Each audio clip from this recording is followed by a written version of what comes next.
Hey, and welcome to Story Studio, a program put on by the Parkland Chamber of Commerce in Treaty 2, where we look at finding the why Parkland. About 30 minutes or so of some highlights of some success stories, the work going on behind the scenes that makes the Parkland so amazing. And this is all being recorded thanks to the team at Grow Media. Really appreciate them catching the whole moment.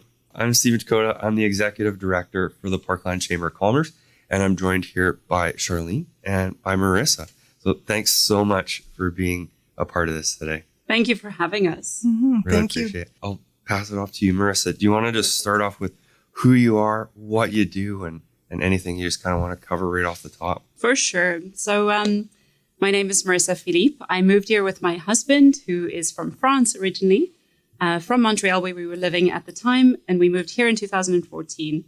The reason we moved here was to come and open Mr. Mike's, which was a big project for us and a really big, just gaining some community connections. And since then, I have opened my own cafe bakery called Cafe Trocadero, which I've had for the last 7 years. And I now manage the Fusion Credit Union Dauphin branch. And it's going to be a year in April. Wow. Yeah, quite the resume. Lots of steps there. That's huge and amazing. But thanks. No problem. Appreciate it. Charlene, yeah, what's going on in your world? Well, my name is Charlene Gulak, and I live in Gilbert Plains. I've always been from the area. I grew up north of Dauphin, went away for education and work, and returned back. And I'm currently working with Rural Manitoba Economic Development Corporation as an economic development advisor. And much of my professional career has been within the field of rural development, community development, as well as workplace training. I've had a very strong and keen interest in local politics and just working to build capacity within our local system. So I currently serve as a school trustee with Mountain View School Division, and am also serving as an elected representative for our region to the Manitoba School Board Association. Wow, how do you do it all? That's amazing. Lots of balance. So, knowing both of you for quite a number of years and seeing you transition through a lot of different roles, like how have you seen the progression of what you've been doing? I don't know, let's say like 10 years ago to where you are now. Like, how has that journey been for you? I think what I love about doing business and growing your career in a community of this size is that there's such an interconnectivity, right? You sometimes just get your life reflected to you more, because in big cities where you can be anonymous, your job can be quite separate of yourself. You can have your job and then at night you're somebody else, but in here you are who you are all the time. You go shopping for groceries and people know where you work, what you do. And so it makes what you do define you a little bit. And so it's probably why we get so involved in the community, because we just feel connected to each other. We feel a responsibility towards each other. But yes, it feels like a privilege to have seen the Dauphin family. And I feel about my growth like I feel about theirs. I feel like we're all just growing together, and we keep seeing each other's development and keep encouraging and inspiring each other and pushing each other to do more for this place. And it's kind of how I see it. Yeah. One notable thing, as I was sort of reflecting on the state of our community and the state of our region, is I think in the last decade or so, we've experienced a noticeable shift in terms of collaboration, and we've moved away from that sort of typical spirit of competitiveness that's existed between workplaces or between communities, and really having a much keener understanding on the importance of working together and working cross-sectorally, and just valuing the partnerships that we can look to build and the synergies that we can create. And I think that's really critical for rural communities, and it will help our region to really prosper, knowing that we have such valuable resources and people and relationships that we can continue to build upon and strengthen as we move forward within the business sector and communities overall. I mean, I love the way you said it, Charlene, because when we moved here, we were group funding for Mr. Mike's. So Mr. Mike's happened because 35 investors got together to invest to make it happen. It wasn't something one person was able to make happen, but it was something Dauphin wanted so much. And, communities outside of Dauphin noticed this. We were on the news in Winnipeg to talk about this group funding and how much the community came together to make Mr. Mike's happen. So for me, that's all I've ever known from here is this, commitment to making things happen. And I mean, it's just grown. It's true. Yeah. And, other major projects like, everyone looks at the theater and at the rec center and stuff like that, like all community funded, big money's put together, Dauphin examples, but like you've got parks and other resources like in Fort Plains, Grandview, St. Rose, you can see those major billboards that are up there with all the community involvement that gets put those things on. Like it's an amazing region to be a part of when you see everyone kind of working together like that. So I appreciate that you brought that up, Charlene. Yeah. Any other specific examples? Can you hone in on a few of like those collaborations or those partnerships that are kind of happening right now? Or some what's really catching your attention? What's some things that are exciting you out there that are happening with organizations getting involved? There's obviously a lot more, but I was lucky enough to be involved a little bit in the Hubs, which was a subdivision, fell under the umbrella of the Community Futures, and then just reached so many of these local makers who have turned into either businesses or parts of businesses. They've partnered with businesses in the region to do it. I mean, honestly, like put on the spot here, it's true. It's hard to find specific examples, but I just see in Fusion as well. I remember we went through a little bit of a situation last year where for a small period of time we were offline, and we were able to reach out to financial institutions all around us, and they helped us out. And it's just this wonderful understanding that even though we are essentially each other's competition, at the end of the day, we're serving the same membership. We're serving a region that need to make their lives happen. And we got together and, it's wonderful to know that they can lean on us, we can lean on them. And I mean, at Fusion, I see every day the community involvements, because we put a big emphasis on sponsorships and, people are doing great things. Yeah, the other thing that I think is much more tangible today than ever before is just the level of municipal cooperation and community cooperation that exists. Entities like the Parkland Chamber really help to bring together partners in a fulsome way. So when we can leverage partnerships and organizations like that, it just means great things for our community. And I mean, if we were talking about, good collaborations, look at the Derailers Club, that started because first, they wanted to optimize these incredible resources we have here, all this pockets of forests that you can make great leisure outdoor activity for and foster more healthy lifestyles and, a tourist destination. So they've improved sort of the economic value of the region, but at the same time, they've created this lifestyle that is even making things like the obsolete brewing company, which is now being brought here by these young, ambitious entrepreneurs who've gotten together and wants to bring quality beer and a great place to hang out for Dauphin.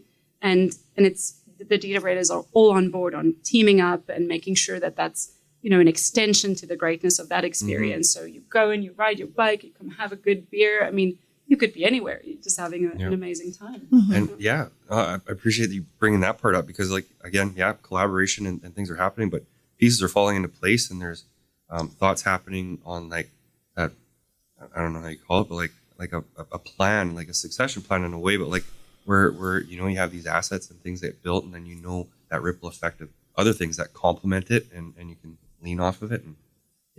And we're seeing that other examples like out in other areas of the Parkland too, right? So it's fun to see. Continuing that growth and that change development. You have a great example where, Marisa, with Trocadero, like you've built like this small cafe in a prime strategic location, and then there's also this. Now you've gotten to the point where you've had some layers added to that, and then now you're on Main Street as well. So you've diversed quite a bit. Can you explain that growth process and like where that all kind of came from. Absolutely. I mean, when Ben and I were running Mr. Mike's, it was actually Miles Haverluck that approached us, and he said he'd always wanted a cafe in that area, like just in that medical district. And he said, you guys can do it. And, I have happened to been working on a food business plan for years, like for 5 years before that. So I had it all ready to go. It was called Le Cappuccino.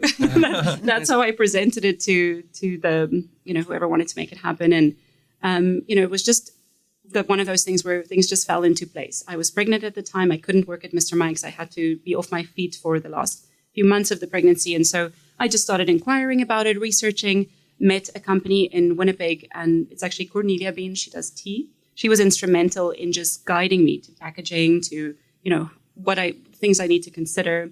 My mom is a business woman, so she also got involved with, where I should start. But it was one of those things where one thing just followed suit. There was nothing stopping us or getting in the way, and it just happened.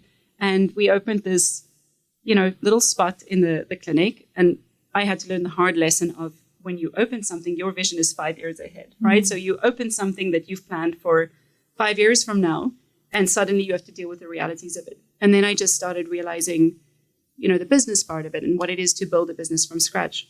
But that's where I realized the value of this community, because I'm foreign and I was so warmly welcomed, so appreciated. All the feedback was so constructive. I couldn't have done it without people just telling me how great this is and what they want and, what I could do and being willing to try. And that's how this grew. And I remember about a year into having Trocadero, somebody stood across the cafe and called somebody and said, hey, I'm at Trocadero. Do you want anything? And my heart skipped a beat, because until then, everybody was saying, I'm at that cafe at the clinic. And so I'm like, I'm a brand, And like the first time somebody came and said, oh, I tried these cookies. They're amazing. I'll take 6 of those and 12 of those. For me, that was like, I'm a real business. Yeah.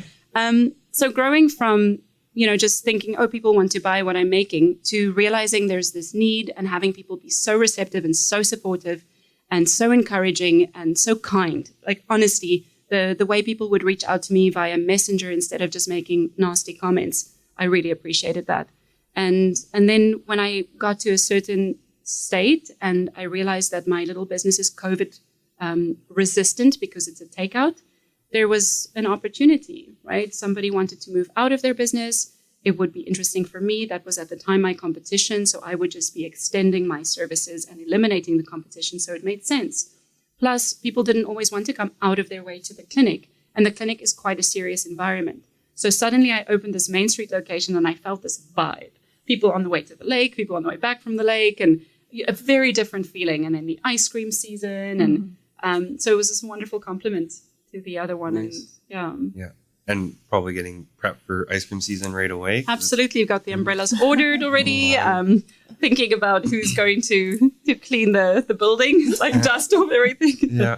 Yeah. Picnic tables out there, and everyone walk up destination. Yeah. And maybe, have an event or two, like have a gathering spot for people to get together. Did you kind of host anything last year? Or is that for Trocadero? I don't think that I did, but that was, I had stepped away from the operations to take on the position at Fusion, which, is just where I am at in my career. I really wanted to step into a bigger challenge and kind of build on these business and financial skills that I've had to build through running a small business. And I just also felt the need to create these opportunities for younger individuals in Dauphin who could step up to the plate and take on what it would take to operate the business. So I wasn't very involved last year.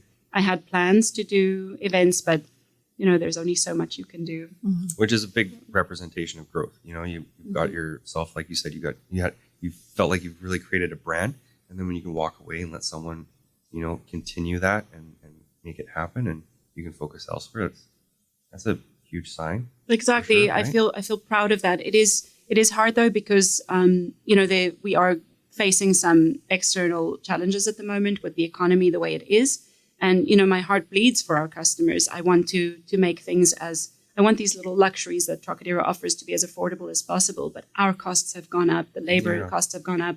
It's just, it's a bit of a stressful time. So I have felt myself quite involved, lots of early mornings, weekend work, but I enjoy it. It is my ultimate responsibility, and I do have a lot of love for Trocadero. So yeah. Sorry, I was going to cut you off there, Charlene, but did you have something to share? I guess what I feel is very noticeable at this point in time for our region is the opportunities for youth. We've seen a dramatic shift as it relates to youth and how they approach the labor market. In my own experience, my daughter, she's kind of a fresh graduate from agriculture studies, and she's working in the region in Roblin, very committed to sticking around, and that's so hopeful, and I think provides a lot of inspiration and hope for our region, because comparatively, we know how the quality of life within our region, and we know the costs are much more affordable versus living in a metro or urban center.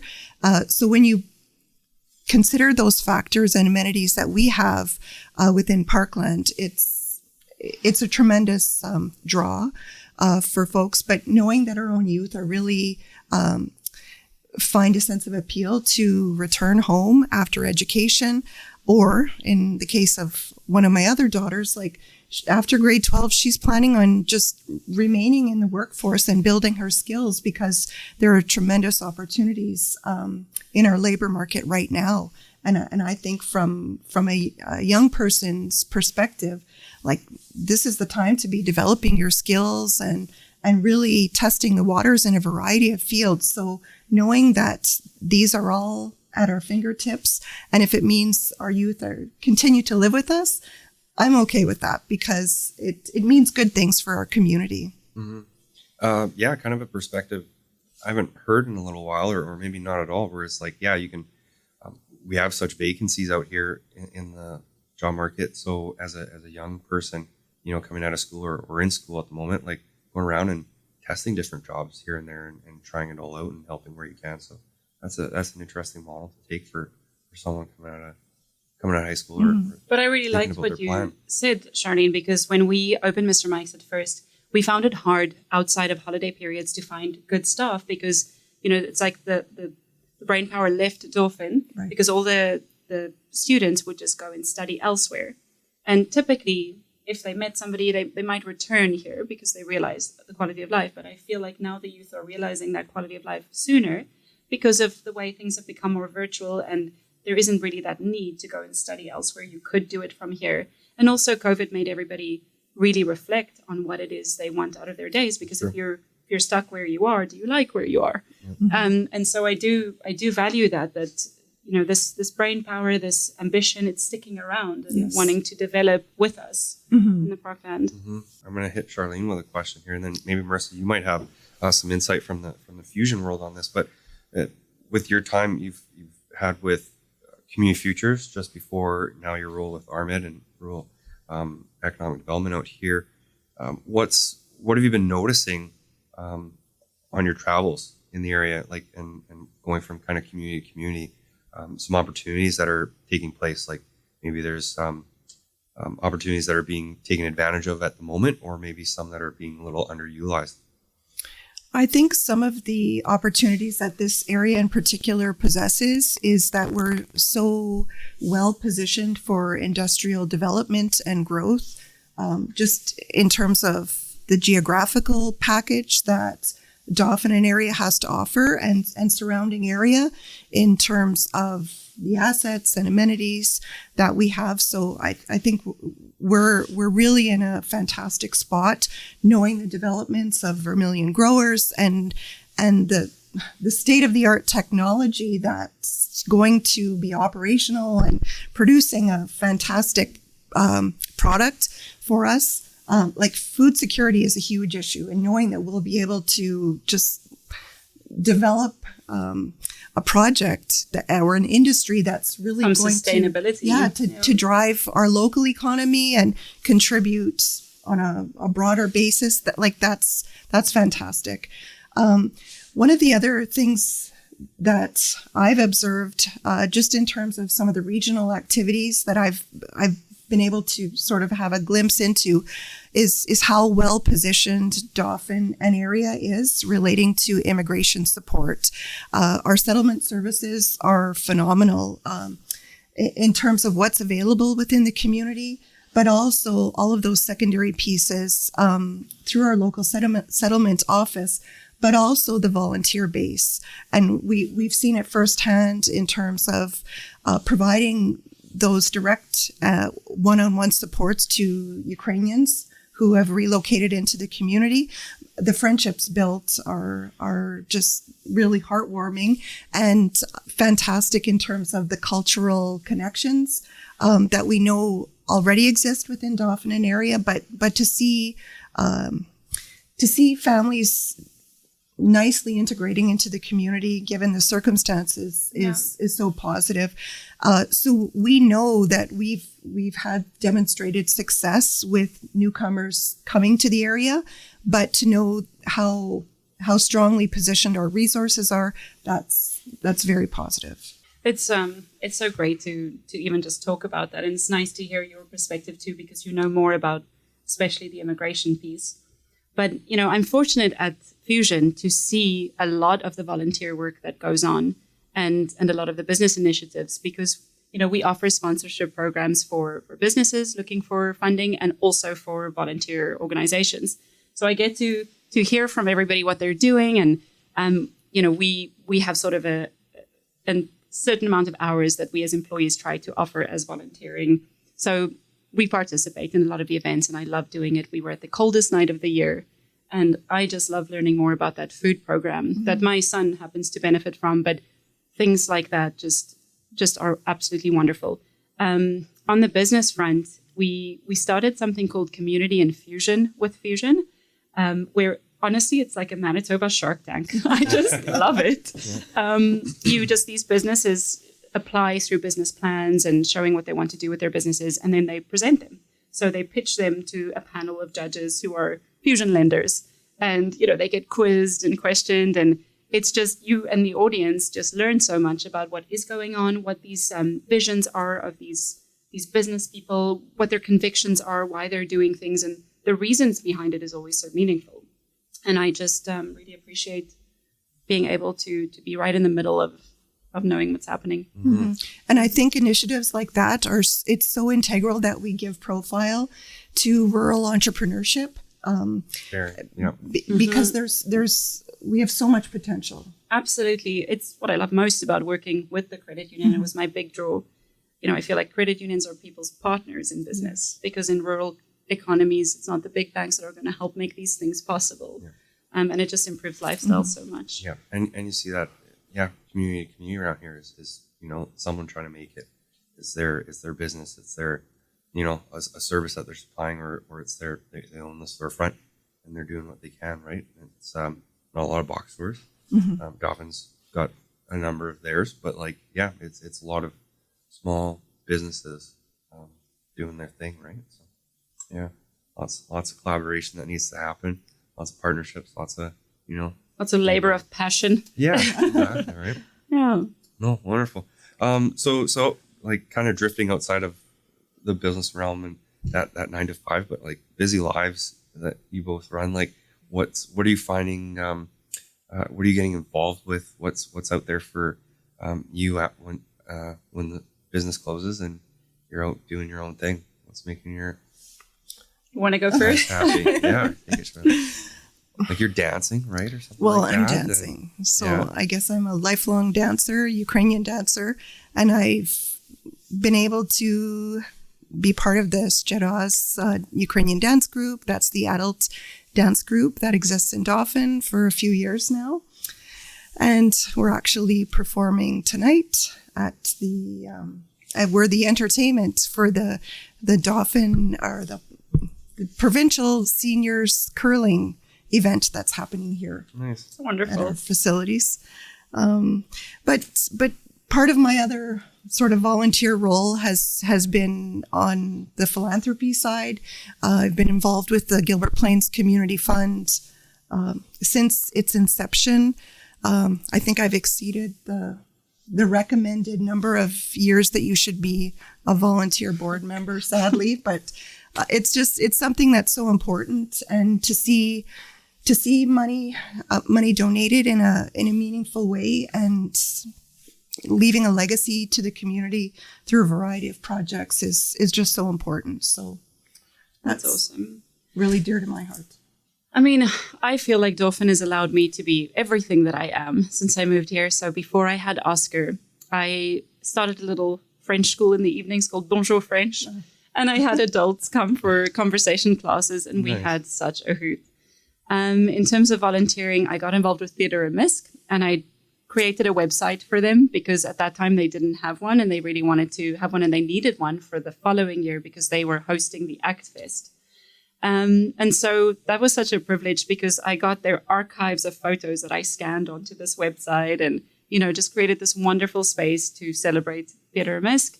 And then on my use of my acting history skills side, I got to work with Christine Harapiak, who is such a wonderful community member, who ran the Youth Arts Committee for multiple years while her kids were in high school and a little after. And I actually worked with Tanner over there filming us.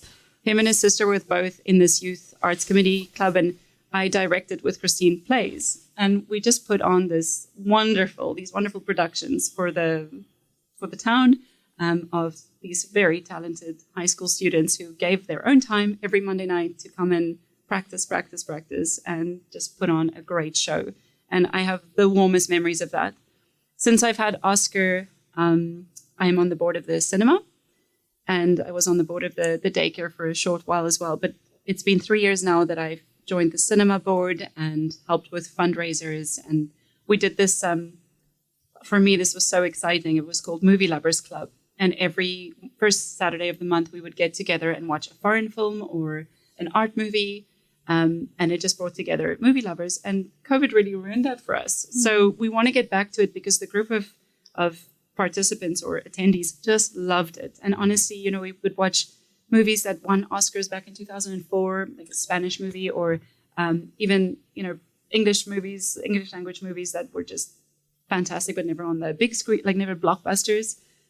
So yeah, I really enjoy being culturally involved here in Dauphin and, like serving wine at the BAM Film Festival. Right. Yeah. Yeah, those are always fun nights. And theater does such a great job at putting those things on, and big fundraisers for them, right? Yeah. And fun you get to see some films that you probably wouldn't exactly watch on your own, maybe, or where else you kind of catch them. But they get to come through town, and one of two spots, I want to say, right, in Manitoba that showcases the Banff Film Festival. I think honestly, Winnipeg and I'm sure it would be Winnipeg too, but it's definitely quite special that it's here in Dauphin. Pretty neat. Yeah.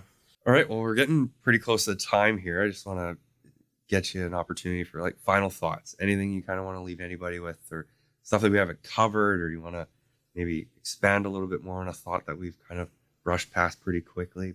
I mean, there's so much more we can say about the Parkland. Everybody has such amazing memories that they share with their community members. I will never forget when we opened Mr. Mike's, just the vibe. How everybody would come in and they would, after their dinner, walk over to somebody else's table. And, you could just see everybody was celebrating the fact that they had somewhere to hang out. And it made me feel so wonderfully connected to this community because I got to know everybody at a very happy time in Dauphin's life. And, we were at the source of what made them happy. So it was a really good position to be in.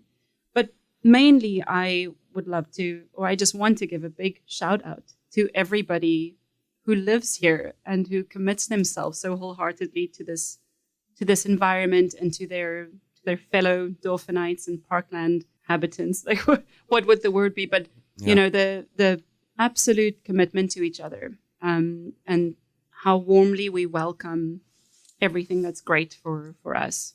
I just think this is such a very positive region, and feel very lucky to be a part of it. And I like how you brought up that Mr. Mike thing. I remember the soft openings that we did. And like, I remember even myself, like I went table to table, like, oh, how's it all going? But then, I remember seeing everybody kind of like bouncing table to table. And it's just for me coming from the city, you don't see that, right? Yeah. And you're just in the restaurant, everybody is just like they're home together. This is their home away Yeah. from home together. Mhm. It's great. Yeah, that was a pretty monumental time in downtown Dauphin. So yeah. Good. Mm-hmm. Charlene, final thoughts. Well, I know communities and organizations all across the board are struggling with volunteerism, but I think that the spirit of volunteerism is very strong and very alive within our region, and I think we can continue to leverage it in the right ways to tap into the talents of folks that may want to participate, but perhaps they just haven't been given the chance.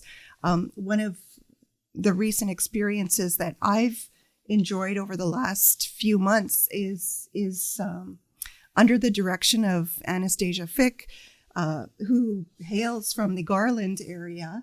She's got a wealth of education and experience, having studied abroad multiple times in Ukraine, and she's has a true passion for Ukrainian culture and traditional art and folklore and language, and she's brought to the Dauphin area essentially a group called the Folking Parkland, where she's really tried to infuse Ukrainian culture and these very ancient Ukrainian songs to a group of volunteers like myself, as well as Ukrainians who have relocated into the community from Ukraine, and sharing this the singing, but also the storytelling as a collective has been such an enriching and wonderful experience. And so knowing the cultural ties that Dauphin and area has, and being able to learn kind of a new chapter in terms of cultural authenticity and importance, it's just like in contrast to what's happening in the world.